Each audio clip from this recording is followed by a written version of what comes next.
দীঘার হোটেলে পর্যটক মহিলার রহস্য মৃত্যু, গ্রেফতার ৩।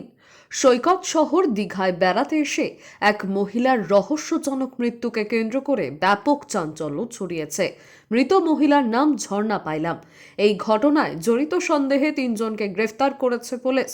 ধৃতরা হল সোল্লা বিবি, রহিম উদ্দিন গাজী এবং এমডি খৈরুল। ধৃতদের বাড়ি রায়দিঘি, দক্ষিণ ২৪ পরগনায়। আজ তাদের কাঁথি আদালতে তোলা হলে বিচারক ৭ দিনের পুলিশি হেফাজতের নির্দেশ দেন। পুলিশ সূত্রে জানা গিয়েছে, ঝর্ণা দেবী দীর্ঘদিন স্বামী পরিত্যক্তা ছিলেন এবং ২ সন্তানকে নিয়ে বাবার বাড়িতে থাকতেন। পেশায় তিনি মুম্বাইয়ের একজন আয়া ছিলেন। সম্প্রতি ধৃত ব্যক্তিদের সঙ্গে তার পরিচয় হয় এবং তারা তাকে দীঘায় নিয়ে আসে। গতকাল দীঘার একটি হোটেল থেকে তাকে অচৈতন্য অবস্থায় উদ্ধার করা হয়। হাসপাতালে নিয়ে যাওয়া হলে চিকিৎসকরা তাকে মৃত বলে ঘোষণা করেন। ধৃতদের দাবি, তারা সকলে মিলে হোটেলে মদ্যপান করছিলেন। অতিরিক্ত মদ্যপানের কারণেই এই দুর্ঘটনা ঘটেছে বলে তাদের দাবি।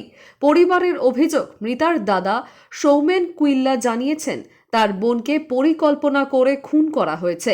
তিনি ইতিমধ্যেই থানায় লিখিত অভিযোগ দায়ের করেছেন। পুলিশের পক্ষ থেকে জানানো হয়েছে, ঘটনার আসল কারণ জানতে মৃতদেহটি ময়না তদন্তে পাঠানো হয়েছে।